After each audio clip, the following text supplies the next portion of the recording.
다우지수가 작 막판에 좀 힘이 빠졌습니다. 네, 그렇습니다. 오늘 시장 분위기를 끌어올린 데는 사실상 FOMC보다 CPI가 한몫했습니다. 2월 점도표에서 연준 위원들이 연내 한 차례의 인하를 시사했어도 물가지표가 확실한 진전을 보이면서 시장은 금리 인하에 대한 기대감을 놓지 않았는데요. 이 S&P 500 지수는 0.85% 뛰면서 5,400선을 돌파했고요. 나스닥 지수는 1.53% 상승했습니다. 반면에 오늘 다우 지수만 소폭 하락했습니다. 그러면 먼저 FOMC 결과부터 확인해 볼까요? 예상했던 대로 기준금리는 현행 수준에서 동결됐습니다. 다만 금리 결정 자체보다 중요했던 것은 향후 금리 전망이었는데요. 이를 보여주는 6월 점도표는 조금 매파적으로 나왔습니다.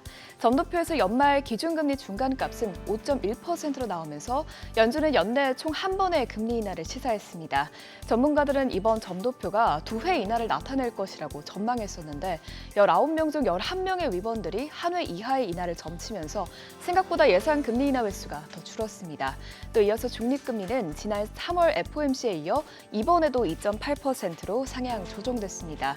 중립금리의 상승은 연준이 최종적으로 금리를 덜 내린 채로 통화정책 변화를 끝낼 수 있다는 것을 말하겠죠.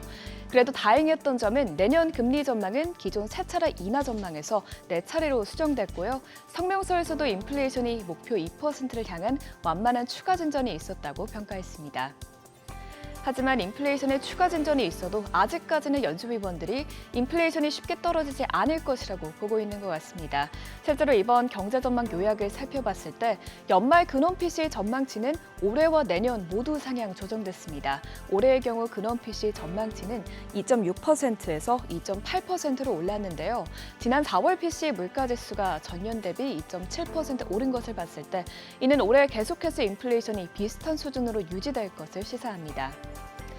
이후 공개된 기자회견에서도 파월 의장은 최근 들어 물가 둔화에 진전이 있었지만 아직은 금리를 내리기에는 부족한 상황이라고 밝혔습니다.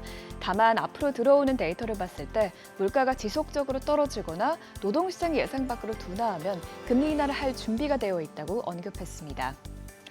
그만큼 앞으로 들어오는 데이터가 더욱 중요해질 텐데요. 오늘 공개된 CPI는 향후 물가 진전의 기대감을 키우는데 충분했죠. 보시는 것처럼 이번 발표치는 모두 예상치를 밑돌았는데요. 헤드라인 CPI의 경우 전월 대비 변화가 없었고요. 전년 대비로는 3.3% 올랐습니다. 또 연준이 중시하는 근원 CPI의 경우 전월 대비 0.2%, 또 소수점 셋째 자리까지 봤을 때는 0.163% 오르면서 2021년 8월 이후 가장 낮은 수치를 기록했고요. 전년 동월 대비 3년 만에 가장 느린 속도로 증가했습니다. 에너지 가격뿐만 아니라 서비스 물가가 광범위하게 하락하면서 이번 CPI 둔화를 이끌었습니다. 이어서 시총 상위 종목도 보겠습니다. 애플은 어제 급등한 데 이어 오늘도 3% 가까이 오르면서 장중한 때 시총 1위 자리를 탈환했고요. 엔비디아도 애플과 같이 올라갔죠. 엔비디아는 3% 넘게 오르면서 어제의 하락분을 모두 되돌렸습니다. 시총 6위부터도 보면 실적 발표를 앞두고 있던 브로드컴이 정규장에서 2.36% 올랐고요. 마감 후 호실적과 함께 액면 분할 소식을 발표하면서 현재 시간외 거래에서 크게 오르고 있습니다. 국채금리는 매파적인 점도표와 경제 전망 요약에 장중 낙폭을 조금 줄이긴 했지만 그래도 큰 폭으로 하락했습니다. 10년물 국채금리는 0.08%포인트, 2년물 국채금리는 0.07%포인트 떨어졌습니다.